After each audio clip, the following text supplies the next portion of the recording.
Olá pessoal, tudo bom? Estou gravando esse videozinho aqui para a gente tentar discutir uma parte pequena do conteúdo que seriam os diferentes tipos de representações cartográficas.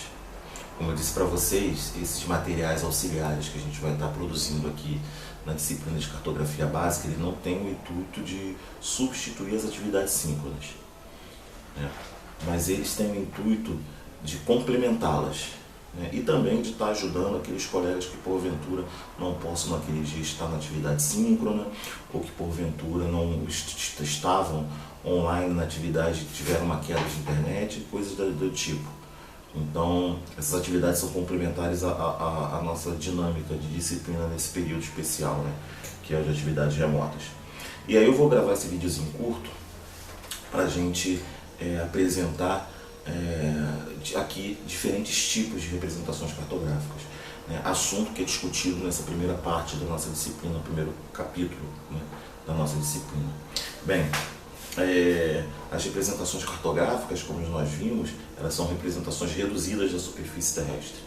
A gente reduz a superfície terrestre, generaliza, simplifica e constrói representações cartográficas dela, né, fidedignas a uma determinada escala de representação, de modo que os objetos que estão representados nos meus mapas, nas minhas cartas, nas minhas plantas, no globo, etc., né, eles são reduzidos proporcionalmente de acordo com uma escala.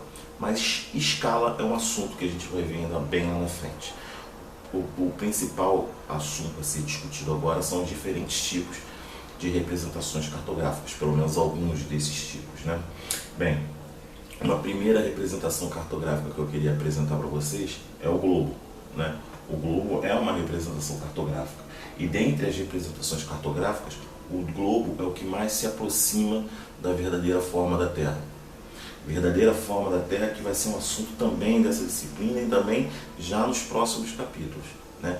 Mas a gente vai discutir que a gente vai apresentar o globo como a representação que mais se aproxima da verdadeira forma da Terra, apesar de não ser a verdadeira forma da Terra, né? Então, nós temos essa representação, ela tem essa vantagem de se aproximar muito dessa, né, da forma real, mas tem uma grande limitação, né? O globo é uma representação cartográfica muito reduzida, escala muito pequena, né? Se nós tivermos um globo, né, com uma escala, digamos que uma escala maior, a gente vai ter um objeto muito difícil de manusear, tanto para investigações científicas ou para uso didático. É difícil a gente manusear globos muito grandes, né? Então ele fica muito restrito a uma escala bem reduzida de representação, né? Apesar de ser uma representação muito bacana, muito legal, e que a gente vai até fazer uso delas em vários capítulos daquela disciplina, porque ajuda a quebrar bastante uma abstração de uma gama variada de temas aí ligados à cartografia, né? Uma outra forma, uma outra representação cartográfica, e talvez a mais conhecida delas, é o mapa, que a gente tem no quadro um mapa, né, as Américas aí representadas, né? E o mapa, ele é uma representação plana, ele não tem a mesma, né, uma forma aproximada da forma real da Terra, pelo contrário, né, é uma representação de algo, né, de uma superfície curvilínea num plano, e isso vai trazer uma série de problemas que a gente vai discutir lá em projeções cartográficas, né? Mas o mapa é uma representação importantíssima, né? E normalmente esses mapas eles vão estar representando normalmente, né, grandes superfícies, né? Normalmente esses mapas eles não vão estar associados a uma articulação em folhas. Esses mapas eles vão estar limitados, restritos a limites políticos administrativos ou limites físicos. Eles vão ter um objetivo específico, né? E assim, uma das grandes características, apesar de não ser a única, e no meu entendimento não é a mais importante, é a questão de estar sempre associado a uma escala pequena, não é? Então, a representação de grandes áreas significa que a gente não possa ter mapas de pequenas áreas. mas normalmente são representações em escalas pequenas, né? Depois nós temos um outro tipo de representação cartográfica, e eu vou abrir aqui para vocês, que é a carta topográfica. A carta topográfica também será assunto, né, mais à frente de vocês. Isso aqui é uma carta topográfica, vai ficar difícil para eu sozinho ficar traduzindo ela aqui, mas é uma carta topográfica, né? E as cartas, né, têm características diferentes dos mapas, né? As cartas, elas normalmente são representações em escalas maiores que os mapas, né? Então são médias e grandes escalas, ou seja, recortes menores com maior nível de detalhamento, mas isso, né, não é, no meu entendimento, o melhor diferenciador entre as cartas e os mapas. Eu acho que o que mais difere as cartas dos mapas são as articulações, né? As cartas, elas normalmente são planejadas, né, para representação de áreas mais abrangentes, e elas são articuladas em folhas, né? Então eu trouxe, por exemplo, aqui, eu imprimi aqui para a gente ver, né, a articulação, por exemplo, das cartas internacionais ao milionésimo no Brasil. Cada retângulozinho desse aqui representa uma carta de 1 para 1 milhão, né?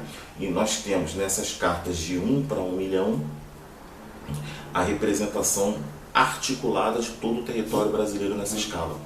E o interessante é que essas cartas de 1 para 1 milhão, elas podem, né, elas são articulações de folhas de 4 folhas, cada uma delas de 1 para 500 mil, de 4 folhas, e cada uma de 1 para 500 mil são 4 folhas de 1 para 250 mil, que são 6 folhas de 1 para 100 mil, que são 4 folhas de 1 para 50 mil.